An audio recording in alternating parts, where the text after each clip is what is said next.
iya, Mak. Nduk. Ya dipun aturake matur nuwun kadang muda-mudi.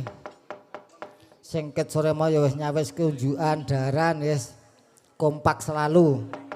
Muda-mudi pedukuhan bergan. Pak Nanang. Iya saiki wis nganu, Nduk. Wis kagungan garwa. Tak dongake dek wayangan sing dhisik kae enggal-enggal mundhut garwa saiki duwe tenan. Jan lemu. Ya etuk pamujine sedulur akeh iso wis kagungan momongan ya alhamdulillah. Pak Dukuh matur nuwun. Awak dhewe iki sapa mak neng kene ora dhewe, Nduk. Ana kancane panjenenganipun Mbah Waloyo. Ugi panjenenganipun Mbak Tatin Titot. Wis rawuh apa urung ora ngerti iki mong. Oh sampun rawuh sepoti co mangke enggal-enggal minggah panggung.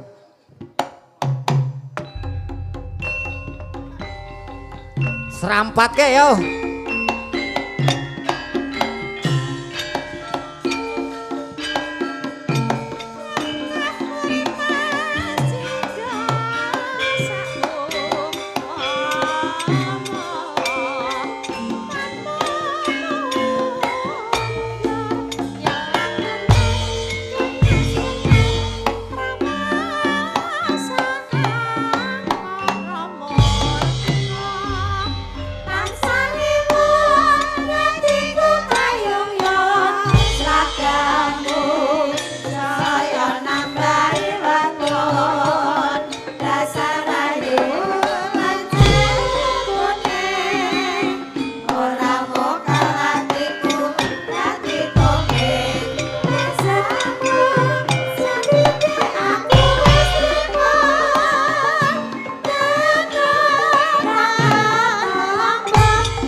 Bintang kecil Mbah Waluyo.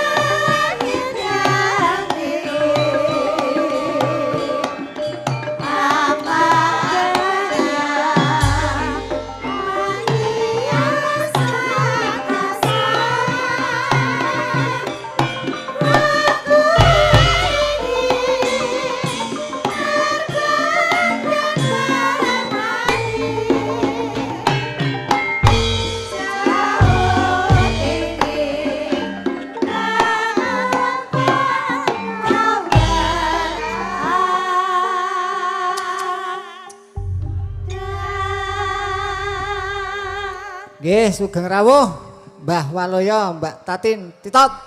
Nggih, sugeng dalu Mbak Jangik. Nggih, sugeng dalu. Assalamualaikum warahmatullahi wabarakatuh. Waalaikumsalam warahmatullahi wabarakatuh. Kula mboten dewa kalih anak kula. Oh, nggih to? Nggih. Pundi?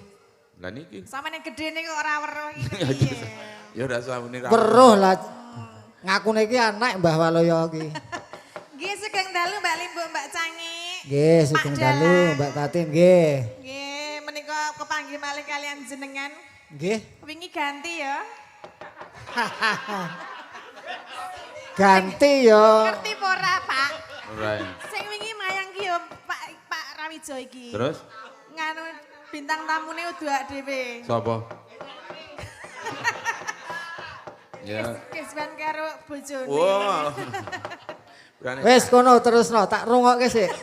Ora iki lho cerita kok ya men. Heeh, cerita iya. Nggih. Matur nuwun, matur nuwun rawuh kalian panjenenganipun para-para kalian panjenenganipun Bapak Penewu, Pak Lurah, Pak anggota dewan, ajeng wonten Pak RT, Pak RW, Pak Dukuh. Nggih, sedaya matur nuwun. Turine wonten wakil Bapak Bupati. Nggih, Bapak Wakil Bupati iki sampun rawuh paring donga pamuji matur sembah nuwun. Nggih. Pokoke dirawuhi karo wakilku barang. Sapa wakilmu? DPR ki rak wakilku. Kok iso? Dewan Perwakilan Rakyat. Kae dewane gak ku rakyate rak wakilku padha wae. Oh ya wakil rakyat to. Oh, Nggih. Nderek Mangayu Bagyo mengeti ambal warsa kemerdekaan Republik Indonesia ingkang kaping 8 Nggih to Mbak Cange? Nggih, kalih merti dusun, Mbah. Oh, kalih merti dusun. Nggih, ngirus.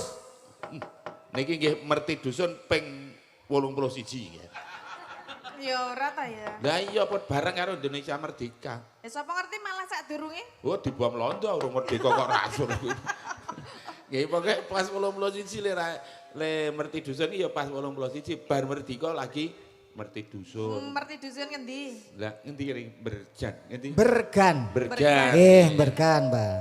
Bergan muga-muga nderek ndedonga mugi warga ing mriki tansah pinaringan bagas waras kalih sing sambe kala ping rubeda. Amin. Jumbo ingkang ginayu sembada ingkang dadi jarayu kang kaestu basuki kang kaesti kecandak sing duyak gagah kang sinangka. Amin. Amin. Wis.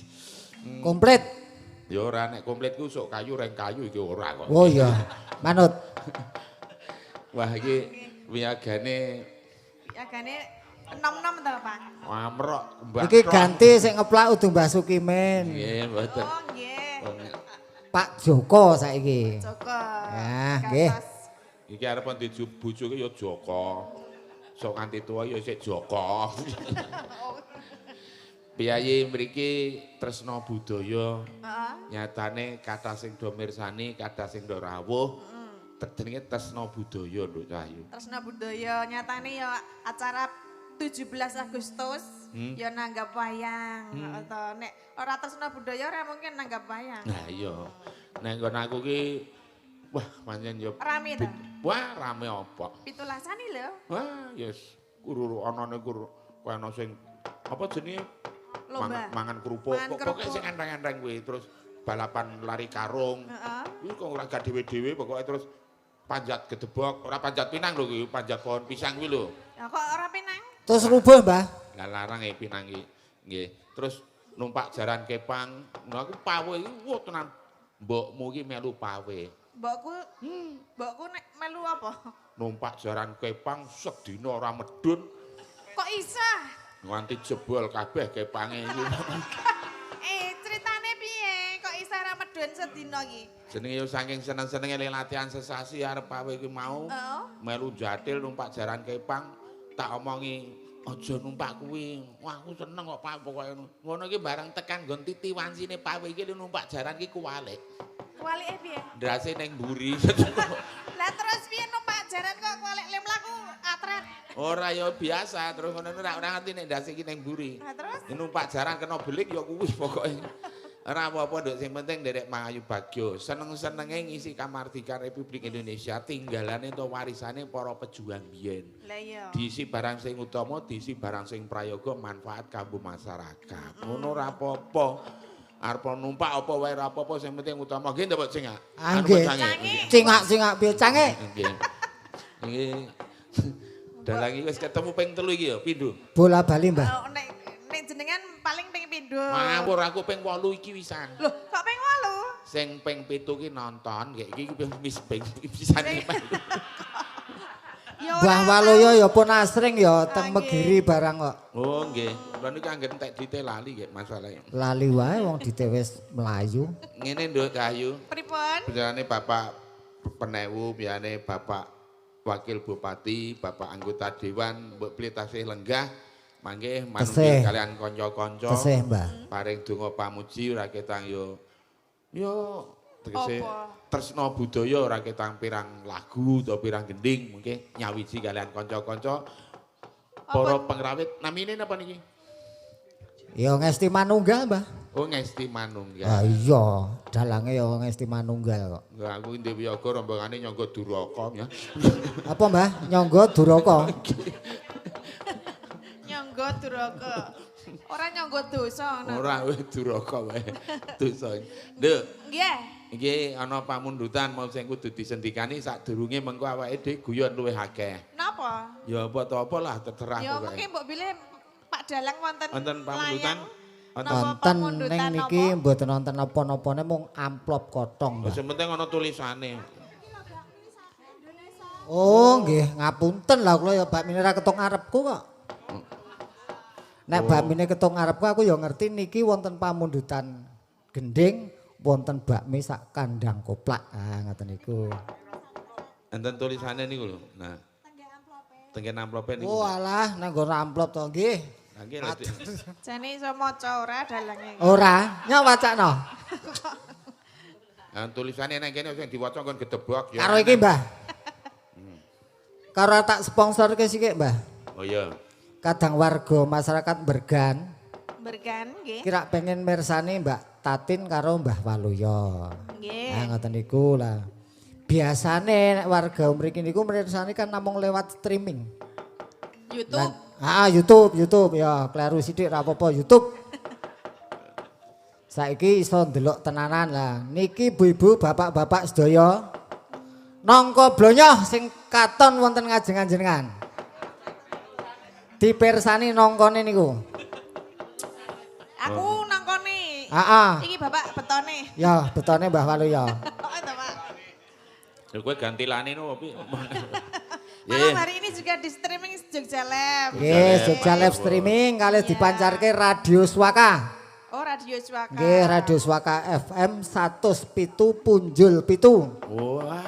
Ingkang mapan wonten ing tlatah Kauman, Gilang Harjo, Pandak, Bantul. Sip. Aku ya duwe radio iso dipancarke jenenge RKM radioku. Apa kuwi, Mbah? RKM. Rungokke karepmu ra karepmu. Radio ya kudu dirungokke ya. Iki diwaca. Endi sing kok ngendi? Wah, ya wacanan tulisannya munggah medun. Heeh. Lah ya tulisannya munggah medun piye? Bakmi kagem pengrawit. Oh. Oh. Tepuk tangan kagem Mbak Mi pengrawit saking sinten, Mbak?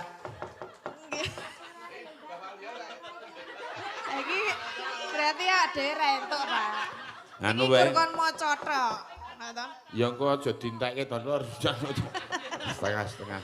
Mugi kawilujengan karahayon tansah kajiwa kasalira dumateng sagung dumadi.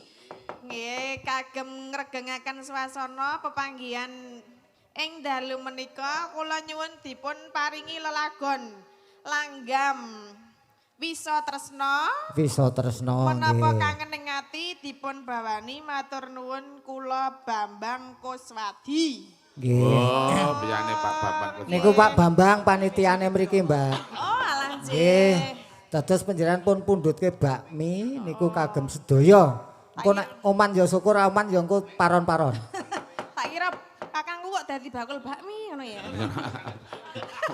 Wah, Pak Bambang ki piyayine luhur. Iki sing Nggih. mundhut bakmi iki Pak Bambang, nek Nggih. dibradenke karo pengrawit. Nah, ngoten Oh niku. ya iki dibagikke ngono apa piye? Weh, kok sik kok ditung. Piro, Kok sik ditung. Itu jiru. Angger sak plastik ini iki Plastik iki telu. Yo iki sing kene telu. Nek sing ora uman ya kembulan ya, dadi ra. Sing penting wis rata. Sing penting wis rata, nek wis rata kek nggo bal-balan.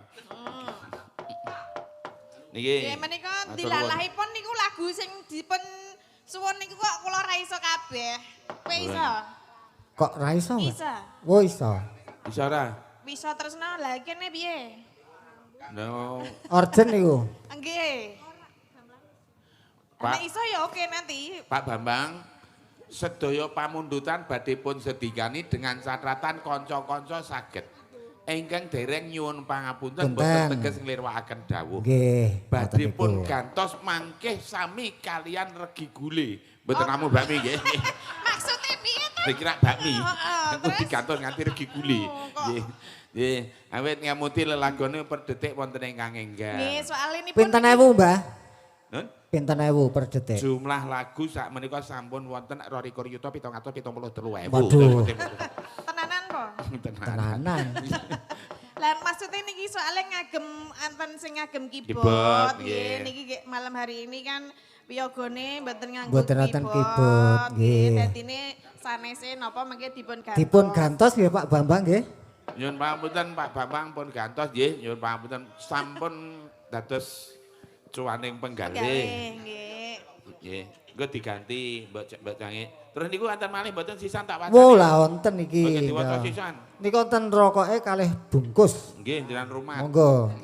Teng riki lho. Wah.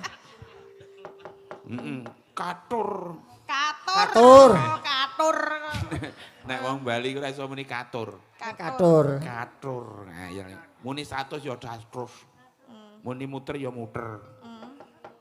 Yo wacanan. Lah piye ta? Tulisane doyong-doyong kok. Lho iki wae ya nek Aku ki mbiyen ya sekolah ming diajari nulis ning ora diajari maca. Ya wis. Katur Mbak Limbuk. Nggih. Niki saking kula Mbah Dul Salam. Mbah Dul Salam saking Pasutan niku ketoke. Oh nggih, niki ajeng nyumbangaken swanten kula sinom gandrungan kalih Sri Uning. Waduh. Mbok bilih mekaten matur nuwun saderengipun. Oh nggih. Menika Pak Dul Salam sedulure Lor Salam. Nggih. Ngawur. Ya Dul Salam iki jenenge kok yo Lor Salam yo. Kulon Salam, Wetan Salam ngono. Dul Salam ya. Nggih, Pak Dul Salam mangke dipinangkani ning keri-keri, Mbak. Oh Nggih. nggih, siap. Nggih, keri-keri. Oh. Nggih.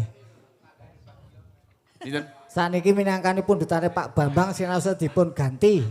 Nggih Nggih. Pak Bambang nyuwun gantos napa, Pak? Oh Sri Uning. Sri Uning. Oh Oh, nggih. nggih.